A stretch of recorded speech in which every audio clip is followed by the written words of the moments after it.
Bienvenue à tous.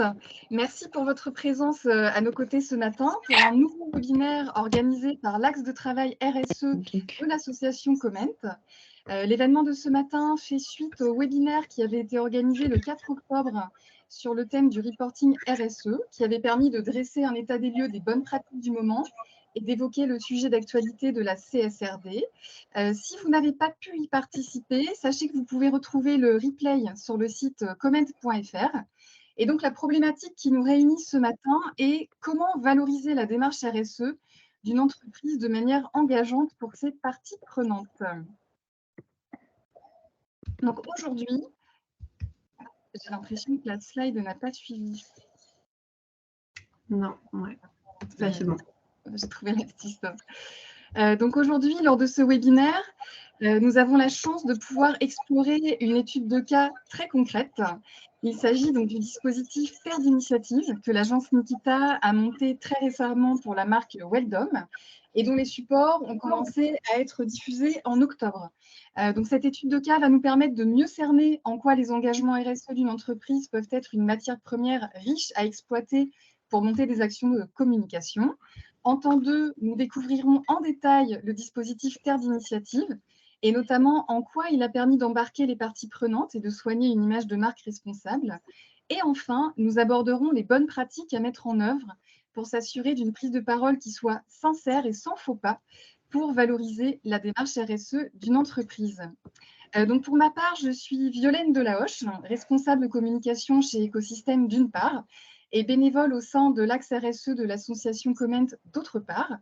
Et pour ce webinaire, j'ai le plaisir de faire témoigner un duo de choc agence-annonceur. Alors, Lucie Fréal, vous êtes directrice marketing stratégique chez Weldom. Merci pour votre présence. Valérie Doucineau, vous êtes présidente, directrice générale et cofondatrice de l'agence Nikita. Merci d'être avec nous aujourd'hui. Et enfin, Audrey Dubeau-Repère, vous êtes directrice exécutive de l'agence Nikita. Merci de venir témoigner également ce matin. Alors, avant de vous présenter le dispositif Terre d'initiative, il est important de poser le contexte et notamment de montrer en quoi les engagements RSE ont été un terrain fertile à la réflexion stratégique pour la communication de marque. Alors, Lucie, je m'adresse à vous pour commencer. Est-ce que vous pouvez nous présenter la marque Weldom dans très Oui, bien sûr. Déjà, bonjour à tous. Ravie d'être avec vous ce matin. Alors, Weldom, c'est une enseigne de bricolage, de jardinage et de décoration. C'est une enseigne de proximité qui est plutôt présente dans des petites villes, en zone rurale ou en ville moyenne. C'est une enseigne du groupe ADO. Donc, dans le groupe ADO, vous avez notamment Leroy Merlin, Bricoman. Aujourd'hui, on a à peu près 250 magasins donc répartis sur toute la France, mais aussi dans les DOM-TOM. On a des magasins aussi bien franchisés qu'intégrés, mais majoritairement franchisés. On a une vingtaine de magasins intégrés et on est vraiment maillé sur tout le territoire. Merci Lucie pour ces éléments de contexte. J'enchaîne donc avec une autre question pour vous. Donc le rapport RSE d'ADO, qui est le groupe auquel appartient la marque Weldom, a été le point de départ de la construction d'un dispositif de valorisation des actions RSE et d'image de marque. Qu'est-ce qui vous a motivé à vous lancer dans cette démarche et quels étaient vos objectifs ? Alors, c'est vrai que le point de départ, ça a été clairement notre ADN. Aujourd'hui, la majorité de nos magasins ont ça en eux. Chaque franchisé est ancré dans ses territoires, fait énormément d'actions en local sur son territoire, qu'elles soient sociales, environnementales ou sociétales. Donc, c'était vraiment déjà une vraie force, finalement, un vrai terreau fertile de nos magasins.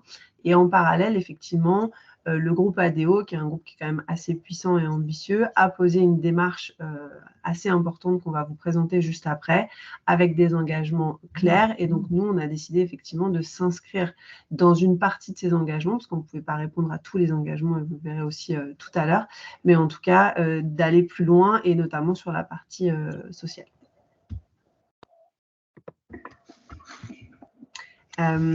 Le point de départ finalement de notre démarche, ça a été de s'inscrire dans ces engagements qu'on souhaite porter et surtout de les partager et de les intégrer dans notre plan de communication. On a une ambition commune donc avec le groupe ADO, c'est d'être utile au monde, utile aux autres et utile à soi-même. Et ça nous permettait vraiment aussi de retranscrire ça. Le premier point de départ, ça a été de se dire on va redéfinir le positionnement de la marque et vraiment définir notre singularité. Ensuite, le deuxième élément qui était hyper important pour nous, ça a été de se dire on ne peut pas faire ça tout seul, il nous faut un regard extérieur et donc de choisir une agence. Ça a été un vrai choix un peu différenciant, j'ai l'impression, dans le sens où on s'est dit on va prendre une agence de communication exclusivement sur la partie RSE qui pourra nous accompagner, qui a les compétences sur le sujet. En l'occurrence, Nikita a été et Bicorp, et donc ça nous a permis aussi d'aller plus loin dans cette démarche-là. Concrètement, le positionnement de Weldom, quand on l'a repensé, on s'est dit ok, on va regarder qu'est-ce qui est concurrentiel, donc c'est-à-dire les éléments sur lesquels on doit être au niveau du marché et qui est incontournable pour Weldom, ce qui fait notre différence. Donc on a des éléments aujourd'hui qui font la différence par rapport, donc nos concurrents principaux, c'est Monsieur Bricolage notamment, au Bricomarché. Donc la relation n'est pas la même chez Weldom, on connaît le prénom de tous nos habitants, de tous nos clients, c'est assez impressionnant quand vous allez en magasin. On a une expérience en magasin qui n'est pas la même que nos concurrents notamment. Et enfin, on a une offre produit avec les mêmes produits finalement que Leroy Merlin et la même marque distributeur qui fait aussi la différence parce que c'est des marques qui sont très qualitatives. Et la singularité qu'on a décidé vraiment de mettre en haut de la pyramide et qui est une singularité, encore une fois, qui existait, qui était dans notre ADN, mais en tout cas qui n'était pas fait aussi chez nos concurrents, c'était bien la démarche RSE qu'on pose et c'était bien de se dire qu'on avait l'ambition d'être un commerçant engagé avec des actions vraiment concrètes. Alors l'objectif, ce n'était pas de promettre des belles choses qu'on ne peut pas tenir derrière, c'était vraiment de mettre en valeur et en exergue les éléments qui étaient faits sur le terrain par l'intégralité de nos franchisés. La singularité de Weldom, donc c'est bien d'être un commerçant engagé en proximité. Comment c'est en étant ancré et actif sur nos territoires, c'est en vivant mieux, en étant en association avec tous les commerçants, avec toutes les collectivités, avec tous les habitants. Enfin voilà, c'est une vie de quartier, une vie de ville, une vie de territoire. Enfin, c'est vraiment, pour le coup, ça se propage, pardon. C'est d'être facilitateur, donc c'est de connecter finalement aussi les gens, d'être un lieu de connexion, ce magasin, et c'est comme ça qu'on l'a construit. Aujourd'hui, dans nos magasins, vous avez des espaces, des ateliers qui ne sont pas juste là pour donner des cours, en fait, qui sont mis à disposition aussi pour des associations, pour des entreprises, qui sont à disposition de la ville, du quartier et du territoire. C'est d'être fédérateur. C'est de faire attention à tous les enjeux de société, bien évidemment, autour de la RSE. C'est favoriser l'inclusion. Vous le verrez notamment dans le projet qu'on vous présente autour de Terre d'initiative. On a un des magasins qui met en avant notamment l'inclusion et qui le fait régulièrement, c'est-à-dire il ne le fait pas occasionnellement une fois par an, et c'est le cas dans plusieurs des magasins. Dans le commerçant engagé, on a aussi cette démarche de réparer plutôt que remplacer, puisqu'il faut savoir qu'on a un métier qui est complémentaire à Leroy Merlin. Je ne l'ai pas précisé dans la présentation de Weldom, mais aujourd'hui, donc on cible uniquement quasi que les clients particuliers. Et nous, on est vraiment sur la réparation, l'entretien et l'amélioration de l'habitat, contrairement par exemple à Leroy Merlin, où encore une fois, on est en complémentarité, qui est plutôt sur les mondes projets, où vous allez refaire une cuisine, vous allez faire une salle de bain, vous allez faire plutôt des projets. Nous, on est bien sur la réparation et donc c'est encore une fois un des moyens forts d'incarner finalement ce commerçant engagé. Donc ça, c'est bien finalement notre singularité. Et pour répondre donc à la première question sur l'objectif, notre objectif premier était de se dire voilà, comment on se permet aussi d'être la marque préférée, d'avoir un petit peu ce supplément d'âme à apporter à nos habitants de notre voisinage. Donc, il y avait deux démarches parallèles. La première, ça a été de se dire la proximité depuis le Covid, elle s'est réinventée. On n'a plus la proximité comme on l'entendait d'antan, c'est-à-dire qu'avec des habitants qui ont été boostés par le digital notamment, pendant le Covid, tous les commerces de proximité, ils ont dû se réinventer, c'est-à-dire qu'ils ont continué à avoir la convivialité qu'ils avaient avant et en même temps, ils ont gagné en modernité, ils ont gagné en efficacité, ils ont mis à disposition des outils comme le click and collect, la livraison, enfin voilà, ils se sont vachement modernisés dans leur dispositif pour pouvoir répondre aux habitants. Et c'est ce que nous, on a appelé la néo-proximité, c'est-à-dire être ancré dans son territoire, mais aussi connecté à son époque, et donc moderniser, gagner en efficacité, tout en gardant la convivialité. Et ça, on l'a associé à l'engagement RSE qu'on souhaitait porter pour vraiment devenir cette marque préférée de nos habitants. Merci Lucie pour cette mise en perspective qui montre à quel point effectivement l'engagement d'une marque peut contribuer à créer de la préférence pour cette marque. Avant de continuer sur la partie suivante, je vais demander aux participants qui auraient éventuellement laissé leur micro ou leur caméra allumée de les couper et de les fermer, s'il vous plaît, pour pouvoir continuer à bien s'entendre.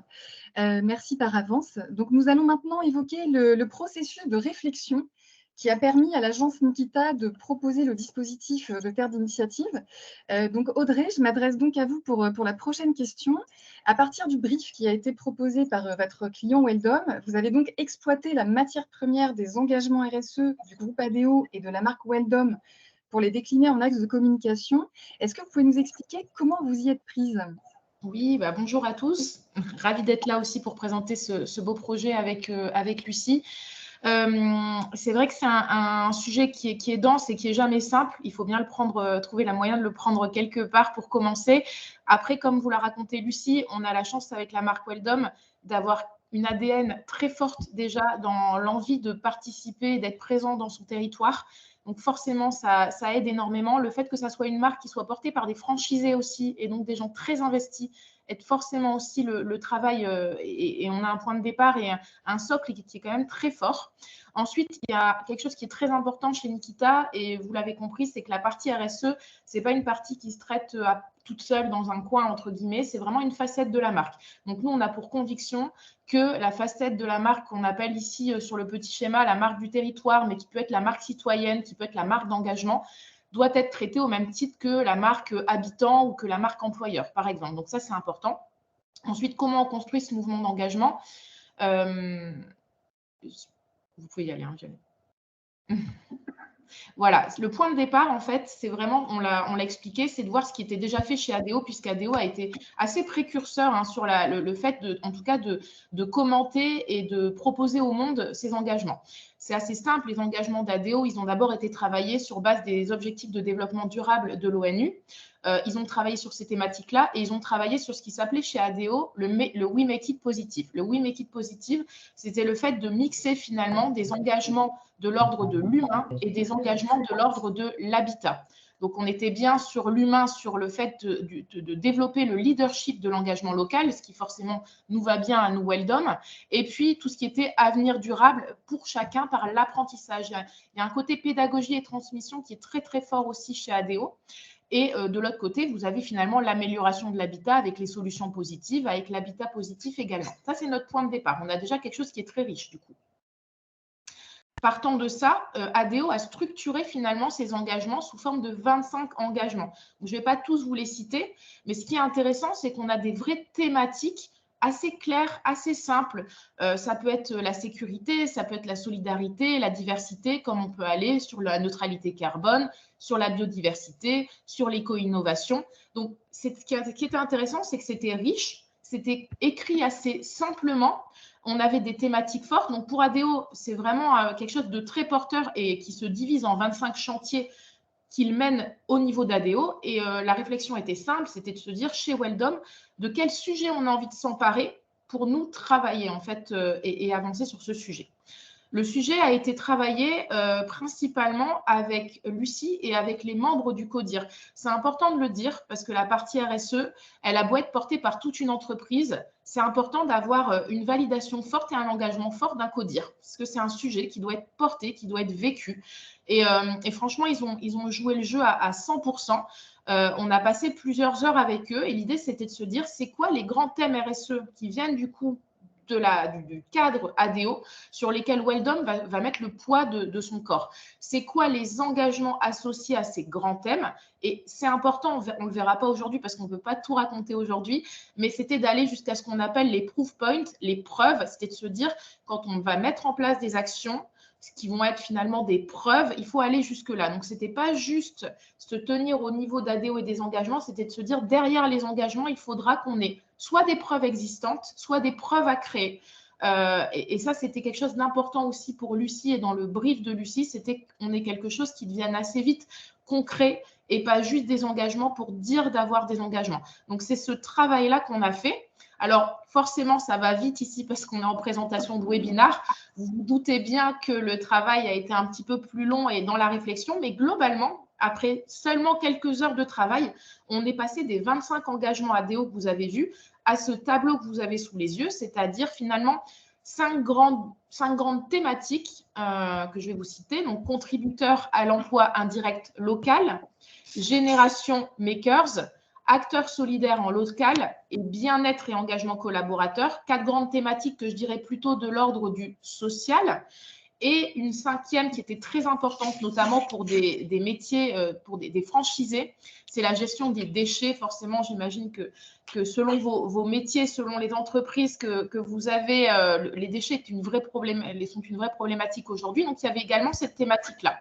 Mais globalement, les 5 thématiques que vous avez eues sous les yeux, ce sont bien des thématiques issues de la partie, de la partie des engagements d'ADO. Et à l'intérieur de chaque brique, vous avez des choses très concrètes. Typiquement, on en reparlera après, mais quand on parle d'acteurs solidaires en local, c'était bien de se dire que Weldom est là pour aider chaque franchisé à mettre en place une action locale prioritaire sur sa zone. Donc, on va vers des choses assez concrètes et des choses à mettre en place sur le terrain. Ça, c'était important pour nous. Et donc, une fois qu'on s'est dit ça, on atterrit bien sur une marque Weldom qui finalement permet de s'accomplir dans l'amélioration de sa maison. C'est la marque qui permet de s'accomplir dans sa maison, qui permet de réparer, qui permet de se sentir bien chez soi grâce au métier de bricoler, jardiner, décorer. Mais on a une brique qui est venue s'ajouter ces 2 dernières années, qui est une brique très forte, qui est de se dire que Weldom, c'est aussi une marque qui, à travers l'investissement dans une dynamique collective, solidaire, positive, va donner du sens à nos vies et nous rendre plus heureux. Alors, ça paraît un petit peu édulcoré, mais c'est vraiment l'objectif, c'est d'avancer sur ces 2 jambes-là, le métier et la dynamique très positive et humaine. Merci Audrey pour le partage de l'ensemble de ce cheminement de réflexion. Alors, la mise en place de ce projet a naturellement conduit à un travail en duo entre les équipes marketing communication et les équipes RSE. Lucie, est-ce que vous pouvez nous raconter comment s'est articulé le travail entre vos 2 équipes et notamment ce que vous avez pu vous apporter réciproquement? Oui, bien sûr.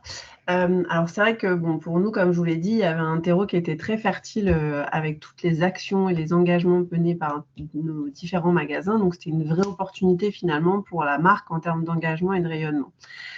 Pour l'équipe RSE, alors c'est composé d'une personne, une directrice RSE, donc c'est assez limité quand même. Donc ça a été un vrai soutien pour elle de pouvoir se dire, tiens, on va enfin pouvoir valoriser nos actions menées et fédérer autour des projets. Donc honnêtement, ça a été plutôt pour elle aussi une vraie opportunité de se dire, voilà, on va communiquer, on va fédérer, on va rassembler autour de ces différents projets.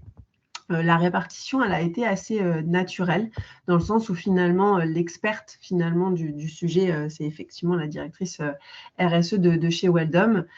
Son rôle, ça a été vraiment d'identifier les actions, de sécuriser un peu les actions sur lesquelles on pouvait communiquer, celles sur lesquelles on n'était pas encore assez mûr pour le faire, de suivre complètement le projet, le déroulé du projet, d'identifier aussi les différents partenaires, parce qu'on a des actions locales au travers de nos magasins et on a aussi des actions nationales. Donc, elle nous a permis de clairement identifier les partenaires sur lesquels on pouvait s'appuyer, d'identifier de nouveaux partenaires. Et nous, au niveau plutôt de la marque et donc de la communication, plutôt d'avoir la gestion de projet, d'avoir les canaux de communication, les moyens de communication identifiés pour pouvoir donner une vraie ampleur à ces sujets. Donc honnêtement, c'était une vraie complémentarité. Chacun a une expertise complémentaire. Ça s'est très très bien maillé et ça continue à très très bien se mailler. Ce qui était important aussi, c'était de faire confiance l'un et l'autre aux différentes expertises. Je pense que ça, c'est la clé de réussite aussi des différents projets, parce que là, on vous en présente un, mais honnêtement, on a quand même mené beaucoup de projets et on continue à mener beaucoup de projets avec la direction RSE. Moi, en tout cas, sur la com, j'ai vraiment eu carte blanche à tout moment. Et à chaque fois que toute la direction RSE intervenait, on prenait l'expertise en compte et on ajustait au fur et à mesure. Le mot d'ordre, en tout cas, qu'on s'est donné sur toutes nos démarches RSE, c'était d'avoir bien en tête, on dit ce qu'on fait et on fait ce qu'on dit. Voilà, on ne va pas au-delà et c'était vraiment hyper important pour nous et c'est toujours le cas sur toutes nos actions qu'on mène sur la RSE en termes de communication. Merci Si je peux me Lucie permettre. pour ce retour d'expérience. Oui, je t'en prie Audrey, vas-y. Ouais, je me permets de rajouter parce que c'est une slide et un truc qui est vraiment important pour Nikita. On bosse aussi sur d'autres sujets RSE et c'est vrai qu'il y a toujours ce passage à l'action et de passer de l'engagement ou de l'idée au fait de le communiquer. Je pense que c'est souvent là le nœud, c'est souvent là la difficulté. Quand on est face à uniquement des directions RSE, il y a parfois des très beaux projets qui ne sortent pas par crainte, par inquiétude. Et d'autres fois, on va avoir des projets où on va avoir la communication et le marketing où il manque un petit peu de billes, je dirais, de fond. Donc là, il y avait une complémentarité parfaite et Lucie en a parlé, beaucoup de confiance. Mais je dirais que Lucie a vraiment permis de déclencher ce passage à l'action et de se dire oui, ça fait un peu peur, mais à un moment donné, on y va, on se lance. Et c'est ça qui a été vraiment appréciable. En effet, et nous reparlerons en dernière partie de ce webinaire de comment aller au-delà de cette peur de prendre la parole justement sur des engagements RSE. Nous entamons maintenant donc la deuxième partie de ce webinaire qui va permettre de présenter le dispositif plus en détail. Pour commencer, Lucie, lorsque l'agence Nikita vous a présenté l'idée du dispositif Terre d'initiative dont nous allons parler aujourd'hui, qu'est-ce qui vous a donné envie de le mettre en œuvre pour la marque Weldom ? Alors déjà, ce qui nous a beaucoup plu, c'est que, comme je vous l'ai dit au début, on est plutôt dans des petites villes, dans des zones rurales, voilà. Donc, l'émission préférée de nos habitants, c'est le 13h, clairement.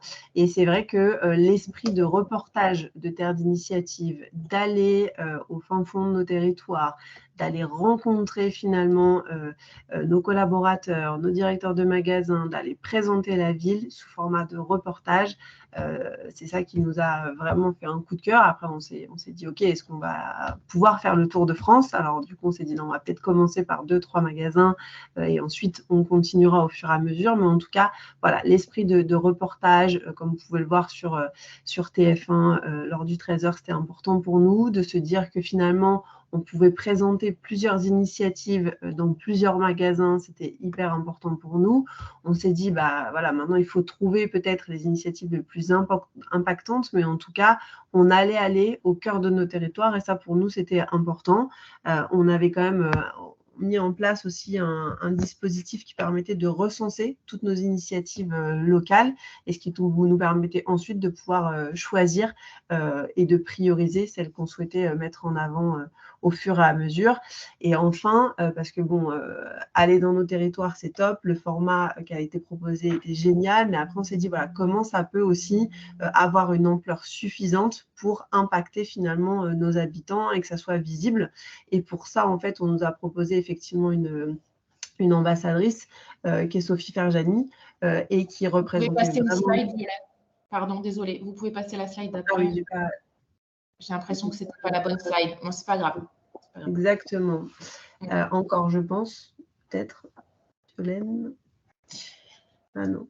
Si. C'est pas grave. Il y a eu un petit mix, j'avais changé hier soir, mais c'est pas grave. En tout cas, ouais, d'avoir Sophie Ferjani qui porte ce projet aussi, qui va à la rencontre de nos équipes, c'était important pour nous pour marquer de l'ampleur sur nos différentes actions de communication. C'était important aussi pour nos équipes parce que vraiment, il y a une vraie fierté qu'on aille les rencontrer, qu'on aille découvrir leurs actions en magasin, leur engagement. Et aujourd'hui encore, ils en parlent. Et ça, c'est important qu'il y ait cette double, je trouve, cette double fierté. Donc, un projet globalement sur lequel on a signé tout de suite parce qu'il y avait vraiment de l'envie et toutes les clés étaient réunies pour réussir. Merci. Et donc, nous allons maintenant aller de l'autre côté du miroir avec vous, Audrey, pour présenter en détail ce projet et notamment, je crois que vous souhaitez nous expliquer pour démarrer sur quel pilier vous vous êtes calé pour lancer l'émission. Donc, vous l'avez vu rapidement, en tout cas, aujourd'hui, chaque projet, chaque émission qu'on monte, on essaye à chaque fois de le relier au pilier d'engagement. Ça, c'est le point de départ. L'idée étant de valoriser finalement une action solidaire pour chaque franchisé sur le territoire. Ça part de cet engagement-là. Les piliers de l'émission, c'était bien entendu qu'il y a un engagement sur la partie RSE, que ça soit quelque chose qui soit local. C'est important et vous le verrez après, même sur la partie finalement KPI ou valorisation de l'émission. On pense avant tout local, territoire, avant de penser national. Donc, la partie RSE, valoriser le côté local et proximité de la marque. Et enfin, et c'est important de le dire, il y avait un troisième pilier qui était de dire la visibilité. On fait tout ça, on valorise aussi les engagements de Weldom, mais on a quand même pour finalité à un moment donné que ça se voit, qu'on puisse en parler et que ça valorise la marque. On en parlait dans toutes ses facettes et dans toute sa globalité. Et ce n'est pas un gros mot que de le dire, c'est important aussi de travailler cette visibilité. Terre d'initiative, c'est une émission, c'est une saga en plusieurs épisodes qui va aller à la rencontre des franchisés, puisqu'il y a d'autres épisodes qui vont encore sortir, qui va à la rencontre des franchisés qui agissent sur le terrain. Donc, ces fameux franchisés qui tiennent un magasin, qui valorisent et qui participent à améliorer l'habitat, mais qui également ont décidé de s'engager à proximité. C'est 3 émissions, donc 3 magasins qu'on visite dans l'année pour découvrir les initiatives en local. Les initiatives en local, ça peut autant être un travail avec une association qui valorise et qui recycle. Ça peut être, enfin voilà, il y a énormément, il y a un panel, ça peut être une association qui aide des personnes en difficulté. Il y a vraiment un panel de possibilités et d'initiatives et c'est ça aussi qui est intéressant d'ailleurs. Donc ça, c'est le principe de l'émission. Et je vais vous montrer un épisode, ça dure une petite dizaine de minutes, donc c'était compliqué de vous le diffuser aujourd'hui. Je vous invite en tout cas, quand le webinaire sera terminé, d'aller sur la chaîne YouTube de la marque Weldom, où vous pourrez découvrir aussi ce dernier épisode de Terre d'initiative, mais on va vous montrer la bande-annonce en tout cas.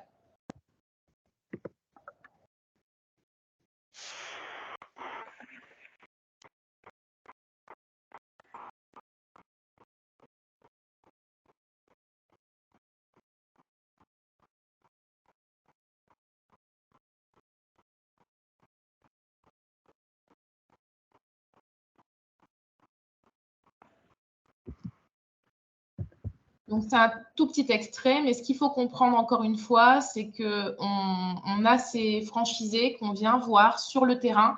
On a vraiment essayé de gérer ça comme une petite émission de télé. Lucille disait très bien, à la manière un petit peu des reportages du midi sur TF1, où on va en proximité, on va sur les territoires. C'est vraiment des choses en plus que les Français ont envie de voir aujourd'hui. Ils ont envie de découvrir des actions vraies qui se passent sur le terrain. Et en effet, Lucille l'a souligné, on a eu la chance de travailler avec Sophie Ferjani. Sophie Ferjani, qui en plus, ce qui est intéressant, c'est que ce n'est pas une Parisienne de base, c'est une Marseillaise. Et donc, elle avait aussi en elle ancré ce côté territoire très fort. Et puis, elle a ce côté chaleureux, cette envie de découvrir l'autre. C'est aussi plus intéressant de le faire avec une personne extérieure, une ambassadrice. Enfin, voilà, on avait plusieurs ingrédients qui faisaient que cette émission pouvait bien fonctionner. On s'en est parlé tout à l'heure.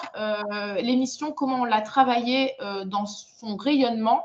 L'intérêt, c'était de valoriser des initiatives en local. Donc, on a une notoriété qui est ciblée par rapport à notre cible et à l'âge, et une notoriété qui est ciblée par rapport à la proximité des magasins. Pour nous, c'est important, bien sûr, d'être finalement Je vois en même temps une petite question sur la présentatrice. Sophie Ferjani, c'est une présentatrice qui travaille sur M6. Elle est connue pour participer aux émissions de Stéphane Plaza sur les recherches d'appartements et les maisons à vendre. Voilà.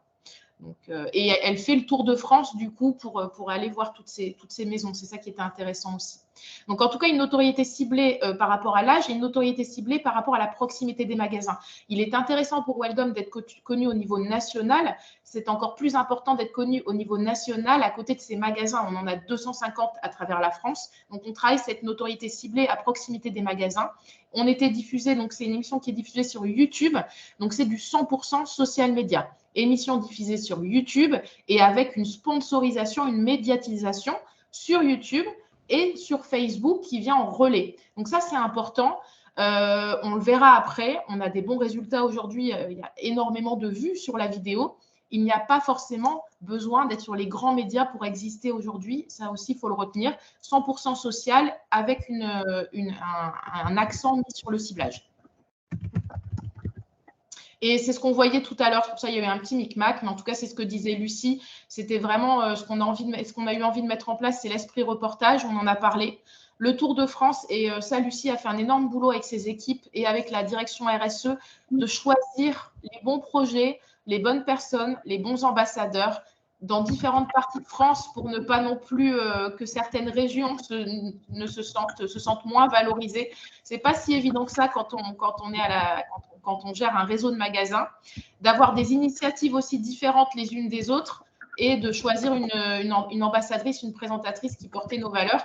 Pareil, pas évident non plus de trouver la bonne présentatrice qui va jouer le jeu, qui va s'investir, parce que ce type de projet RSE, c'est pas juste avoir un présentateur, il faut aussi avoir quelqu'un qui ait cette affinité-là et cette curiosité. Et c'est vrai qu'on a eu la chance avec Sophie Ferjani que ça se passe aussi bien. Merci Audrey. Et puis on voit qu'effectivement, vous avez pris soin de valoriser le plus possible les parties prenantes avec les magasins dans les territoires. Mais comme on se le disait tout à l'heure, parfois, prendre la parole sur un sujet RSE, ça peut en rendre plus d'un frileux, à la fois d'un point de vue communication, d'un point de vue RSE. Et donc, dans la troisième partie, on va justement évoquer vos retours d'expérience et les bonnes pratiques que vous souhaitez partager pour se lancer dans l'aventure de la manière la plus fluide possible. Alors, je m'adresse à vous deux, Lucie et Audrey, justement, à ce sujet-là. Donc, actuellement, il y a un vrai frein à la prise de parole, notamment parce qu'il y a aussi du bashing sur les réseaux sociaux. Beaucoup de marques ont cette peur d'être accusées de greenwashing. De votre côté, pour mettre en place ce dispositif, qu'est-ce qui vous a conduit à aller au-delà de cette peur et comment avez-vous fait pour vous prémunir des éventuelles accusations dans le cadre de ce projet? Je laisse Lucie d'abord prendre la parole. Comme on le disait un peu tout à l'heure, en tout cas, il y avait un mot d'ordre qui était important pour nous, c'était de parler vrai, de ne parler des sujets qu'on ne maîtrisait qu'à 100%. Donc, on a vraiment choisi des actions qui étaient réalisées, qui étaient durables, qui n'avaient pas été lancées juste au moment de l'émission, mais qui étaient en place depuis déjà quelques années. Enfin, voilà, on n'était que sur de la réalité et sur du vrai. Donc, ça, c'était important pour nous. Et après, on a monté la réalité de ce qui se passe vraiment, quoi. C'est-à-dire que c'était nos directeurs, c'était les équipes. Donc, dans les deux émissions, vous aviez Handiwork, qui est donc une association qui permet de faire travailler des jeunes handicapés, ou en tout cas de les remettre dans une vie sociale, et qui viennent tous les mercredis en magasin pour apprendre le métier de conseiller et qui peuvent être amenés à être embauchés aussi dans nos magasins. Et donc, finalement, on a juste fait un reportage sur ce qui se passe tous les mercredis dans nos magasins. Et la deuxième émission, elle était sur un magasin qui travaille avec l'outil en main, sur la transmission intergénérationnelle de savoir-faire. Et donc, de la même manière, en fait, on a interrogé ces personnes. Donc, le mot d'ordre vraiment pour se prémunir, pour nous, c'était vraiment juste d'être sur la réalité de ce qui se passe et juste nous de communiquer dessus, mais d'être sur ce qui est déjà en place depuis un moment dans nos magasins. Je ne sais pas, Audrey, si tu veux compléter du coup. Oui, tout à fait. En tout cas, c'est le parti pris de Weldom dès le moment où on a parlé des engagements, c'était de valoriser et de privilégier le déjà là plutôt que de raconter ce qu'on allait faire demain, en fait. Ça, c'est un choix qui a été fait. Et même le comité de direction, hein, quand on vous parlait des heures qu'on a passées avec eux, en fait, ils étaient hyper prudents sur les choix. Et c'est pour ça que vous voyez, on passe de 25 engagements à 4 engagements. Ça peut paraître peu, en fait, hein, mais par contre, c'était 4 engagements qu'on est sûr de pouvoir tenir et qui sont déjà en place et qu'on va continuer de soutenir, mais qui sont réels. J'ai vu passer une question rapidement, on répondra de toute façon à la fin, mais je peux rebondir dessus. La chance qu'on a sur Weldom, c'est un réseau de franchisés où il y a quand même une communication réelle. C'est-à-dire, tu me diras, Lucie, ce que tu en penses, mais vous êtes au courant de ce qui se passe. Il y a des directeurs de magasins et des franchisés qui sont très investis, qui racontent au siège, le siège échange avec les franchisés. Donc, c'était assez simple d'avoir accès aux initiatives. Mais en plus de ça, Claire, qui est la directrice RSE, a mis en place l'ACA depuis, je pense, quelques mois déjà.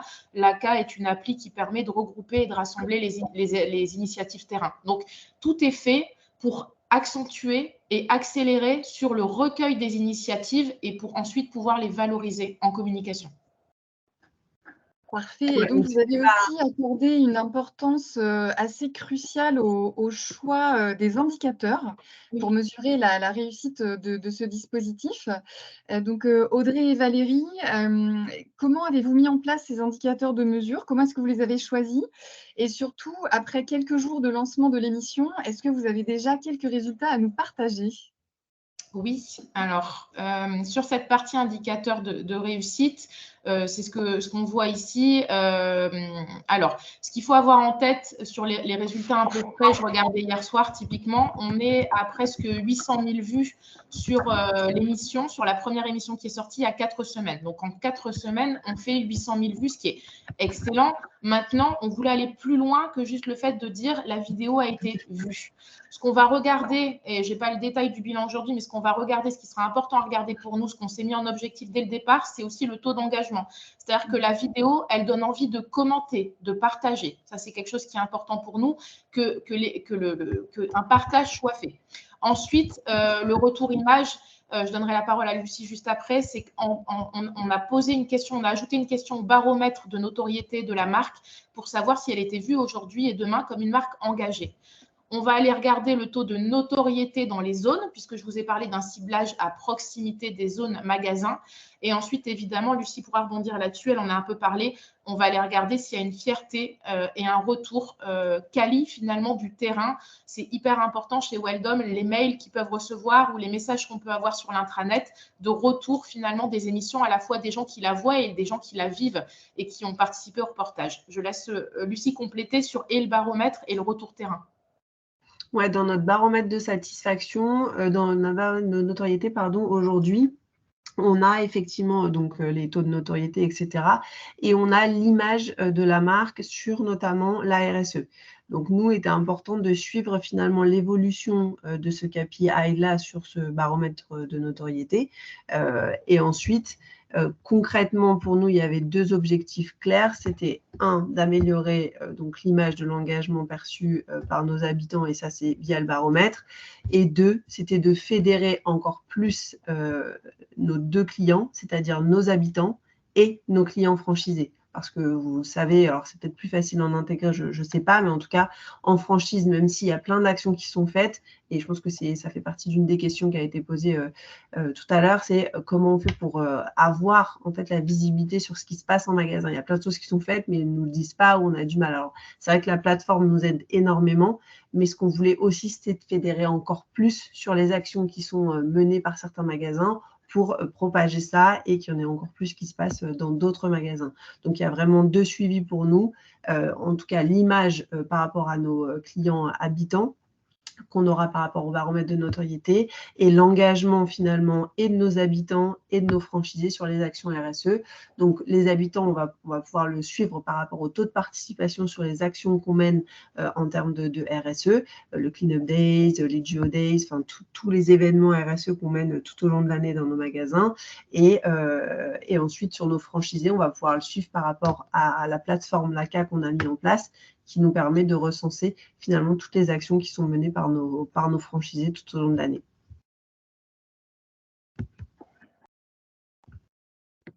Est-ce que vous souhaitez compléter, Audrey et Valérie? Valérie arrive juste après sur la question d'après. En tout cas, sur les KPI, c'est ce que Lucie racontait à l'instant. C'était vraiment que ces KPI-là étaient importants parce que c'est un élément de singularité pour la marque, que ça permet de prendre la marque dans toutes ses composantes. Et il y a vraiment une envie d'améliorer l'image de Weldom et de regarder l'image de Weldom, et ça depuis plusieurs années, non pas juste sur est-ce qu'elle vend bien ses produits ou est-ce qu'elle est connue, c'est de voir si l'image est OK finalement sur l'engagement, parce qu'on considère nos clients comme des citoyens. Ça, c'est très, très important. Merci à toutes les deux. Et effectivement, on voit bien que pour ce genre de dispositif, il n'y a pas que les indicateurs quantitatifs à prendre en compte, mais bien sûr également les indicateurs qualitatifs. Alors, nous abordons maintenant la dernière ligne droite de ce webinaire. Nous avons encore une bonne dizaine de minutes avant la session de questions-réponses, mais n'hésitez pas à préparer vos questions que vous aimeriez poser. Si vous souhaitez, vous pouvez bien entendu les envoyer dès à présent dans l'onglet Conversation, et nous les traiterons d'ici une dizaine de minutes par ordre d'apparition. Alors, pour cette troisième partie, on va évoquer quels sont les prérequis pour prendre la parole sur les sujets RSE. Et justement, Valérie, vous, au regard de votre expérience sur le sujet en tant qu'agence et ayant travaillé sur différents sujets, quels sont les prérequis pour qu'une marque puisse prendre la parole sur ses engagements en matière de RSE? Et surtout, quelles bonnes pratiques pensez à appliquer pour que cette prise de parole se déroule pour le mieux? Bonjour à tous. Donc là, moi, je prends plutôt, après l'exemple de Weldom, un petit peu les grandes lignes. Moi, j'ai déjà un premier message, c'est de dire allez-y à partir du moment où vous avez envie et que vous êtes aligné tête, cœur, corps. Donc, tête, c'est effectivement est-ce que vous avez des éléments. Cœur, c'est est-ce que vous avez vraiment envie et qu'est-ce que vous avez envie de partager. Et le corps, c'est quelles actions vous mettez en place. Donc, première chose, c'est avoir envie de s'aligner, de savoir sur quoi vous avez la marque a envie de s'aligner. J'ai mis la photo de l'iceberg parce que vous l'avez vu sur le cas qui a été présenté, c'est faire des choix. Et faire des choix, c'est toujours ce qui est le plus difficile à faire. Et donc, c'est comme, pour moi, c'est l'image d'un iceberg. Vous faites énormément de choses, mais à un moment, il faut choisir sur quel pilier d'engagement, on l'a vu ici, on va communiquer et embarquer les parties prenantes. C'est aussi prendre position. Je pense que la RSE nous oblige aussi à prendre des positions plus claires, que la marque prenne des positions plus claires sur un sujet sur lequel elle est sensible, elle a envie de partager. Et là, c'est la partie cœur. Envie de partager. C'est aussi une nouvelle posture, la RSE. C'est ouvrir plus, avec beaucoup d'humilité, tout ce qu'on fait, tout ce qu'on a envie de faire, le chemin qu'on prend, et l'ouvrir à des parties prenantes, que ce soit des clients, les collaborateurs, les fournisseurs, pourquoi pas aussi les collectivités territoriales. Enfin, voilà. Donc, c'est aussi une autre posture à avoir. Et aussi changer de type de communication. On l'a vu ici, la RSE, c'est du long terme. Et on voit bien que l'histoire du programme, finalement, convient bien à la RSE parce qu'on raconte une histoire. Et on raconte une histoire sur le long terme avec plusieurs chapitres. Et c'est ça aussi qui est intéressant dans la RSE, c'est de pouvoir donner rendez-vous régulièrement à son auditoire, à son audience. Et ce n'est pas qu'un one-shot, c'est l'inverse du one-shot. Et puis, la dernière envie, c'est envie d'avoir de désiloter, pardon. On l'a vu sur RSE communication, mais aussi comité de direction. On désilote toutes les parties de l'entreprise et ça doit être un projet global. Alors là, moi, je suis là aussi pour vous donner tous envie d'y aller. Donc, il faut se dire qu'aucune marque ne sera parfaite et n'est de toute façon parfaite. Donc, c'est un gros changement de posture. On ne va pas dans la perfection, mais surtout dans l'authenticité, l'humilité et même la sobriété. C'est ça aussi la posture de RSE, c'est de communiquer sur les bons canaux et de réfléchir sur quel canal on a envie de communiquer et quels sont les KPI qu'on souhaite avoir. Alors, on a parlé tout à l'heure du greenwashing. C'est vraiment ce qui tétanise parfois. Oui, mais il y a autre chose, c'est évitons le greenwashing. C'est le pendant du greenwashing, c'est de ne pas oser communiquer sur ce qu'on fait. Et moi, là, nous, c'est plus un engagement aussi et une conviction d'agence, c'est qu'on a vraiment besoin aujourd'hui de garder espoir et d'optimisme et de voir comment les marques et les entreprises s'engagent et sur quelles avancées, quels enjeux elles se positionnent et qu'est-ce qu'elles ont envie de partager. Donc, on a vraiment besoin de ça et c'est pour ça que je suis là aussi pour dire, allez-y, on peut commencer petit, ce n'est pas un problème, c'est surtout l'important, c'est la posture d'humilité, de sobriété, d'authenticité. Alors, les éléments de réussite, il y en a, j'en ai listé 4. Donc là, le changement de posture, c'est vraiment l'authenticité. On vient d'en parler. Ça a été largement développé par Audrey et Lucie sur vraiment les véritables pratiques de l'entreprise. Ça part du réel. La transparence, c'est aussi important parfois de partager les difficultés. Partage ses difficultés. C'est une posture de transparence. C'est aussi notre posture du peu mais mieux. Donc, ça rejoint la sobriété. La confiance, on l'a vu, c'est essentiel pour toutes les parties prenantes. Pourquoi? Parce que la confiance, on peut aller jusqu'à la coopétition. La coopétition, c'est de pouvoir coopérer parfois même avec ses compétiteurs, ses concurrents. C'est la posture de la RSE. Autre point, c'est l'éducation et la compréhension. On l'a vu, il faut vraiment se former. C'est aussi une posture importante de se former régulièrement, tout le temps, via des webinaires comme aujourd'hui. Mais parce que si on veut communiquer avec intégrité, il faut être au courant de tout ce qui se passe au niveau de la législation, par exemple, mais pas que, et de partager entre entreprises aussi toutes les bonnes pratiques. Évidemment, du dialogue et de l'écoute active, c'est aussi notre posture. C'est d'écouter toutes les insights, comme on dit dans notre métier, et toutes les petites initiatives qu'il peut y avoir dans l'entreprise ou même auprès des fournisseurs. Il y a parfois des pépites. Nous, on a vu dans des cas des choses très intéressantes. La RSE, c'est stratégique ou rien. Si c'est pour moi, on se dit ça va pas, ce sera fait à moitié. C'est d'abord un choix, mais c'est un impératif de toute façon stratégique pour l'avenir. On connaît tous les enjeux qui sont devant nous. Donc, l'alignement avec la stratégie d'entreprise, c'est ce qu'on fait aussi par rapport à la raison d'être, par rapport aux valeurs, par rapport à la mission de l'entreprise, de connecter toujours ça et que ce soit extrêmement cohérent. Et l'implication de la gouvernance, co-construire les piliers d'engagement, comme ça a été fait chez Weldom avec la direction. Troisième facteur clé de réussite, c'est une autre façon de voir le monde de la communication, en tous les cas pour la communication. Pour nous, les piliers d'engagement, c'est un peu le nouveau brief corporate. C'est vraiment de définir des piliers de communication corporate. C'est d'une richesse inouïe et c'est d'une richesse et c'est d'une sincérité et d'une capacité d'engagement, ça a une forte capacité d'engagement interne et externe. Et comme l'a dit Audrey, une marque, elle est multifacette, elle est multidimensionnelle. Et en fait, c'est une super occasion sur les piliers d'engagement d'engager tout le monde. Dans l'impact sociétal et environnemental, posez-vous la question de dire finalement, qu'est-ce qui compte le plus? C'est le fameux « le plus ». C'est qu'est-ce qui compte le plus aujourd'hui? Ça n'empêche pas après de traiter les autres piliers. L'influence et le leadership, là, je voulais vous partager 2 exemples que je trouve intéressants.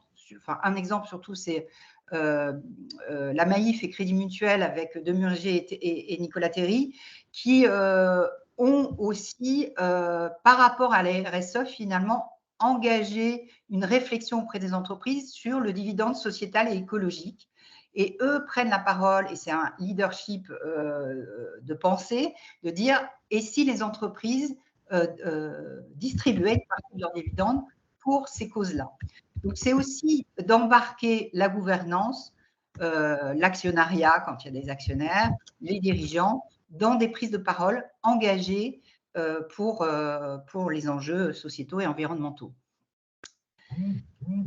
C'est aussi, les piliers d'engagement, c'est aussi une façon de raconter notre vision du monde. Et là, quand le leader aussi prend la parole, tout de suite, ça donne une couleur particulière et ça embarque aussi un peu le monde de décisionnaire et d'avoir un pouvoir, pourquoi pas demain même politique. Sur la singularité, ben on l'a vu beaucoup là, sur notamment la pyramide qui vous a été présentée tout à l'heure, c'est « et si nous étions les premiers à le faire ?» Choisir ces piliers d'engagement et même ces indicateurs, ça dit beaucoup de votre marque. Et moi, j'aime bien dire, ben déjà dans les indicateurs obligatoires, rajouter des indicateurs qui parlent de vous. Bon, un exemple, on travaille avec des transporteurs routiers sur l'éco-conduite des chauffeurs. Par exemple, c'est un indicateur qui en dit beaucoup sur votre façon de voir votre métier et ça amène aussi à d'autres projets sur le bien-être des chauffeurs. Là, il y a un projet sur des parkings pour que les chauffeurs viennent se reposer et un endroit sécurisant pour se reposer. Ça veut dire qu'il y a des indicateurs qui vous donnent aussi une énergie de projet et qui disent beaucoup de votre marque. Remettez d'autres sujets que vous connaissez. Volvo, par exemple, qui est très positionné sur la sécurité, ben, les indicateurs qui sont autour de la sécurité en disent encore beaucoup sur forcément leur positionnement de marque. Darty sur la réparabilité, c'est aussi ce qu'ils essayent de développer aujourd'hui. Donc, finalement, la RSE fait partie de l'image de marque de l'entreprise. C'est un projet long terme et c'est un projet qui embarque énormément de monde. Donc, moi, mon message, c'est allez-y, quoi, et allez-y bien entouré. Merci beaucoup Valérie pour cette vision positive et surtout pour ces conseils précieux qui permettent, je trouve, de se remettre les bonnes questions en tête, les bonnes questions à se poser avant de se lancer. Je vous propose un petit contenu bonus qu'on va pouvoir traiter rapidement en 2 minutes pour se laisser le temps des questions-réponses. Comme nous avons encore un peu de temps, je vous pose donc la question, Audrey. Vous avez également à cœur de travailler l'inclusion dans votre démarche de création de contenu. Est-ce que vous pouvez nous expliquer rapidement en quoi ce sujet est la suite logique du premier dispositif qui a été mis en place pour Weldom, notamment pour valoriser les engagements sociaux de la marque? Alors, votre micro est encore coupé, Audrey. Désolée. Tout à fait. Lucien en parlait tout à l'heure, il n'y en a pas qu'un, il y a beaucoup de projets qui sont menés en parallèle. Là, c'est vraiment un extrait. C'est vrai que la partie inclusion est importante. Encore une fois, elle faisait partie des piliers et des engagements de la marque Weldom. Autre chose qui est important chez ADO et chez Weldom, c'est la transmission, c'est la pédagogie. Et du coup, se renouveler sur la pédagogie est très important et c'est un sujet qu'on a finalement d'année en année. Et en effet, c'est en préparation, donc c'est vraiment en exclusivité qu'on en parle ici, ce n'est pas encore sorti, mais il y a une volonté du coup de travailler à venir des vidéos et des contenus pédagogiques qui vont aussi concerner des personnes qui peuvent être en situation de handicap et donc comment, c'est un tout autre sujet par rapport à ce qu'on a vu, mais comment leur donner les clés et les bonnes étapes pour faire des travaux chez soi quand on est en situation, du coup, en mobilité réduite, en situation de handicap. Et ce qui va être important pour nous, ce n'est pas forcément d'en faire une capsule à part, mais justement de l'intégrer dans l'ensemble de nos contenus, je dirais valides, non valides, de ne pas faire de différence, mais en tout cas d'aborder ces sujets-là est très important. On les abordera avec des personnes qu'on a repérées sur les réseaux sociaux, des TikTokers qui sont eux-mêmes en situation de handicap et qui font des travaux dans leur maison pour avoir la voix la plus authentique et la plus vraie possible. On en a beaucoup parlé et ne pas faire de faux pas sur ce sujet-là. Donc voilà, on considère chez Weldom qu'on a un rôle d'éclaireur sur la partie pédagogique, la partie transmission est clé chez ADO et dans ces différentes marques. Donc voilà, et puis c'est la volonté, je dirais côté Nikita, on a une vraie volonté de participer à ce qu'on appelle l'écriture des nouveaux imaginaires. Quand on dit ça, c'est surtout de décider ensemble de montrer tout le monde sans exception et de valoriser tout le monde sans exception, ce qui n'est malheureusement pas le cas aujourd'hui. Donc c'est en projet.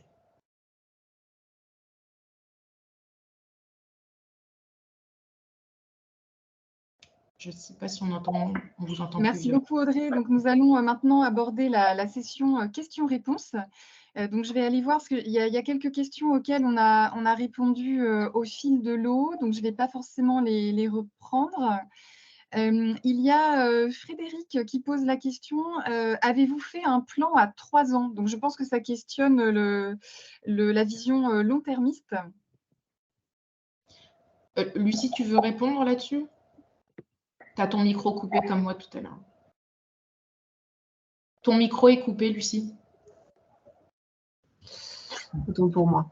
Oui, on a ce que j'ai répondu. Donc, on a bien fait un plan à 3 ans qui est réactualisé tous les ans et qui intègre les éléments de RSE et de communication, sachant que il y a déjà 3 ans, on avait écrit de réécrire la plateforme de marque en intégrant une singularité forte sur la partie commerçant engagé et donc de commencer à communiquer en 2023. Donc, on continue. Donc, on a le plan à 3 ans sur les 3 années à venir, mais on a aussi tenu le plan à 3 ans qui était écrit il y a quelques années maintenant.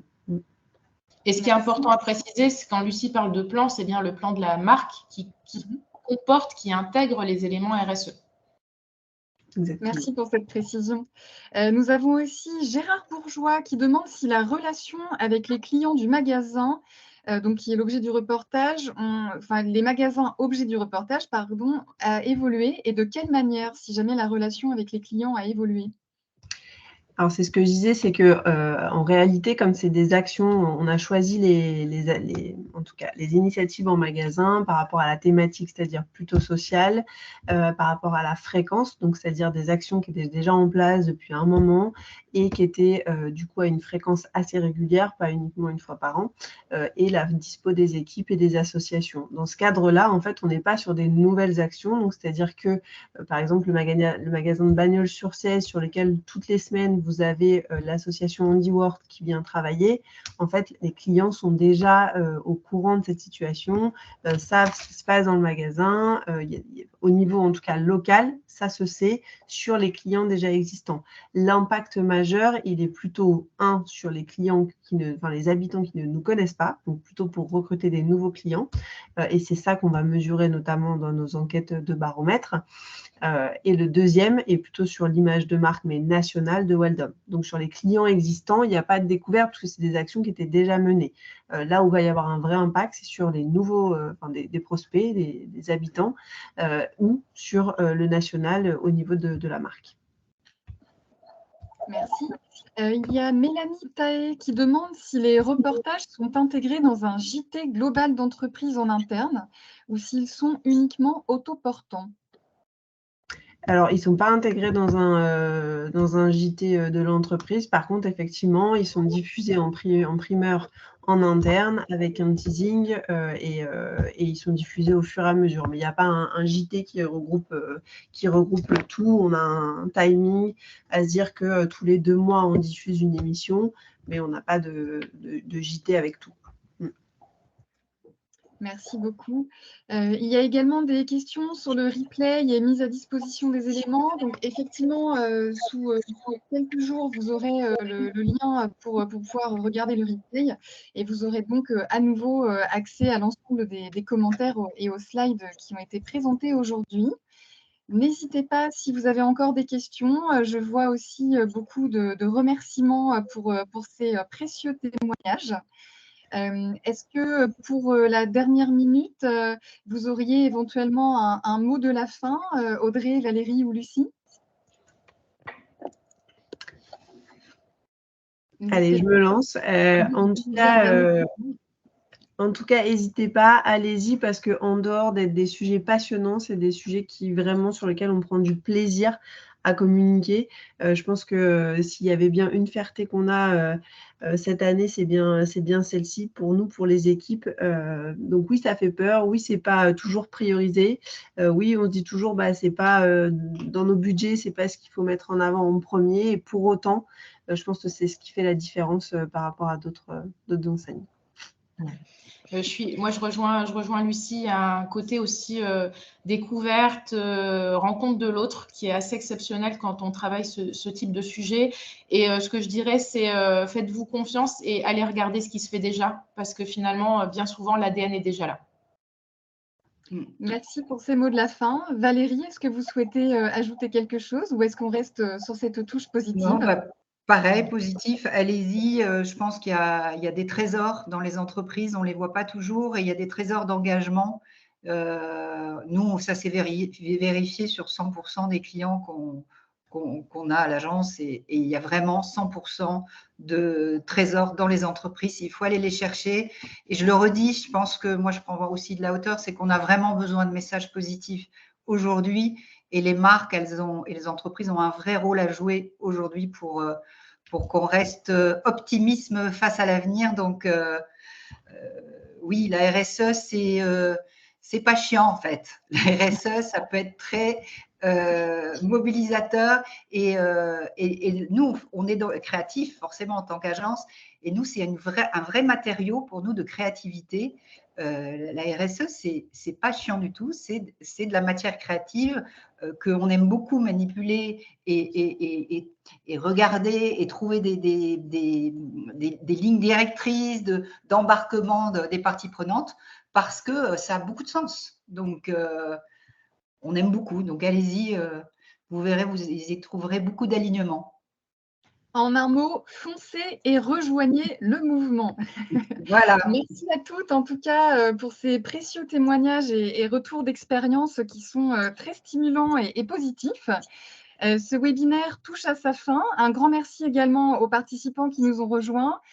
Comme je le disais tout à l'heure, le replay sera bientôt disponible sur le site comment.fr. Belle journée à tous.